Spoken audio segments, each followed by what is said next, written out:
On today's episode of Beyond the Boundaries podcast with Konrad, we'll be going beyond boundaries by asking ourselves this one question: does my opinion really count? Beyond Boundaries is where to get inspired with faith-based growth hacks that will encourage you to advance in the direction of God's plan for you. Asking a question there. Perhaps you lead a team, you're a member of a team, or you belong to a group of people, a circle of friends, and you have something or a particular thing you need to get accomplished, and you really got to a place where you're stuck and you needed some input to be able to move forward, and you threw the question open to a group, to a platform of diverse kinds of people of high pedigree, people of average pedigree, people that might be lower than you are, or people in your level, people above your level, and all those kind of stuff. And everybody keeps quiet, and some people share their ideas, but those ideas don't really get you moving. And all of a sudden the deadline is come and gone. You applied ideas you thought you should apply, and it doesn't really click. And all of a sudden, in a casual setting, somebody walks up to you and I said, I thought I should have told you to do this and do that, but I just felt there were so many people in that group that were more knowledgeable than I am, more experienced than I am, have more pedigree than I am, and I felt my opinion might not make a difference, might not really count. And as a matter of fact, I don't want people to belittle my ideas. And for you as a person, this is the answer you've been looking for. How would you feel about that person? I believe you feel disappointed. Yeah, let me flip it over. Maybe you are the one who was supposed to give an idea about something, to move something forward, and you didn't really believe in yourself enough to share your opinion. And only to find out after a while that your opinion would have made the greatest difference. How will you feel? I believe you will feel a lot of regret. You feel a lot of, I'm looking for the word right now. You'll be feeling a lot of regret here. You'll be feeling condemned and guilty for not voicing your opinion. This happens every day in the marketplace. This happens every day in families, in circles, in groups. And people over and over again bypass opportunities that will move them forward. And you find that one opportunity bypass builds on another one and builds on another one, and people end up never stepping out or stepping forward to do what God is putting in their heart to do that will make a difference in people's lives.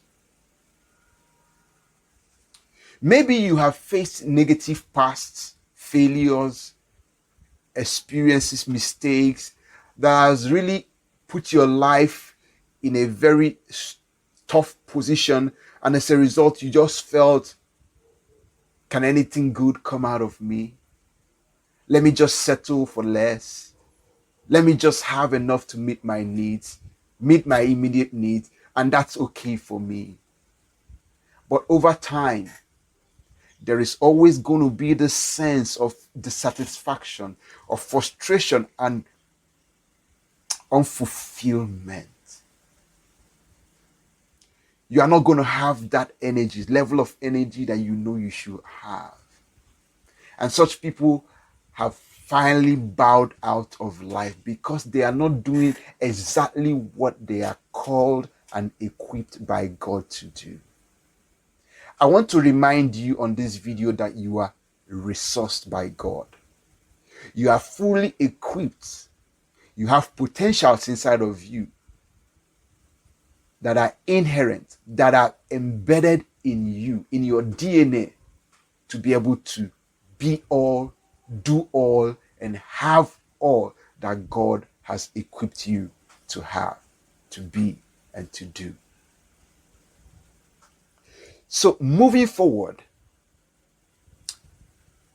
what matters is not your opinion about yourself, your personal opinion about yourself. It's not about people's opinion about you. What matters is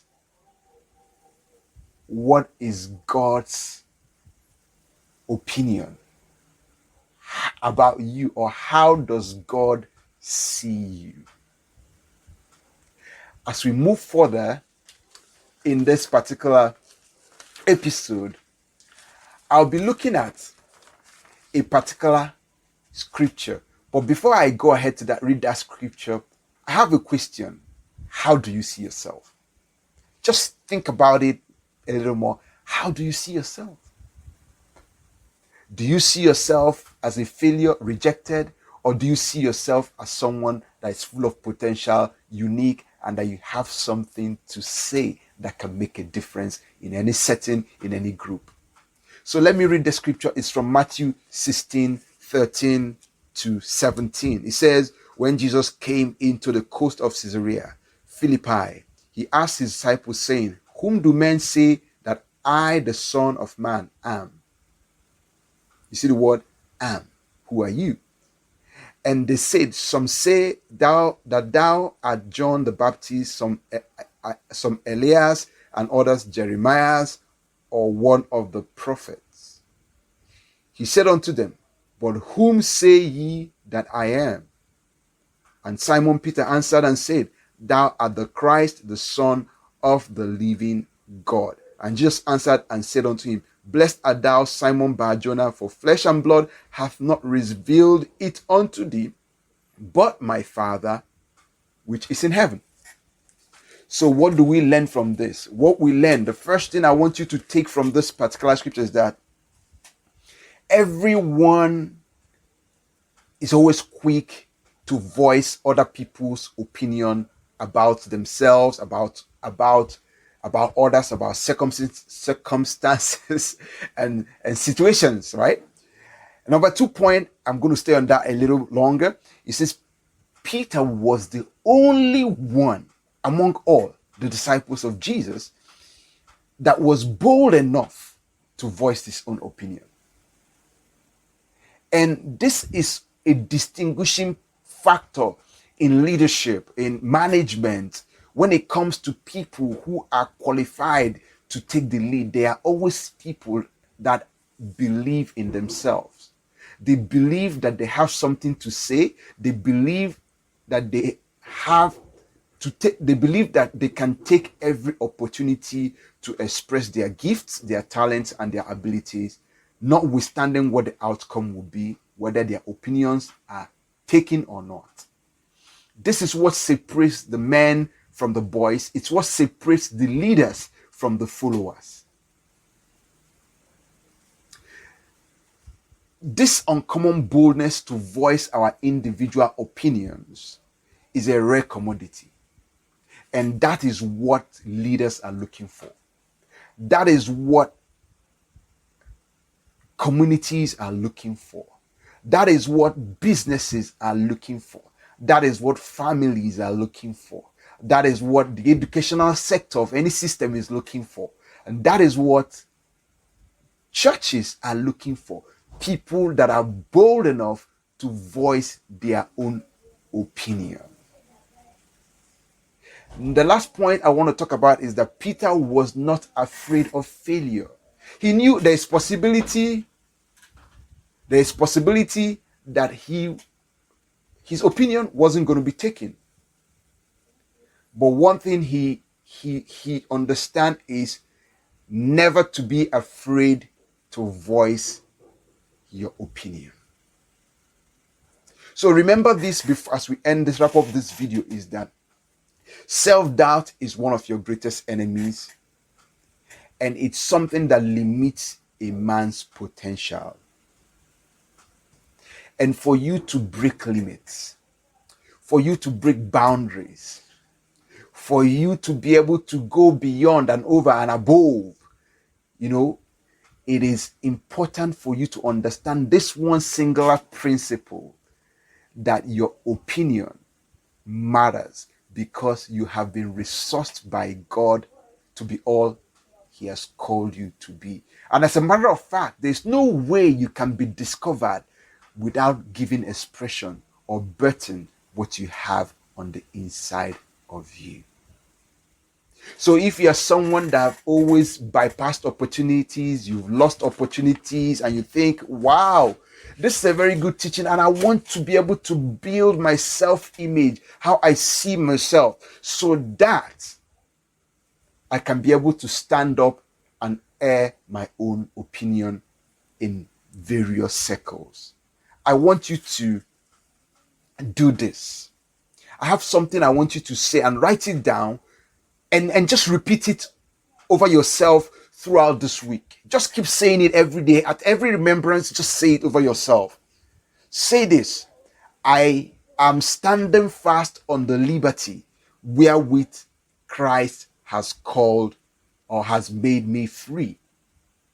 I have liberty to voice my opinion without any fear or self-doubt. I believe I am who God says I am. I am strong in faith. I am bold in my convictions. I am not afraid of failure. I'm not afraid of other people's opinion. I am bold on my own ideas and my own convictions. That is what I want you to repeat. And this is what it means to live a life that goes beyond boundaries.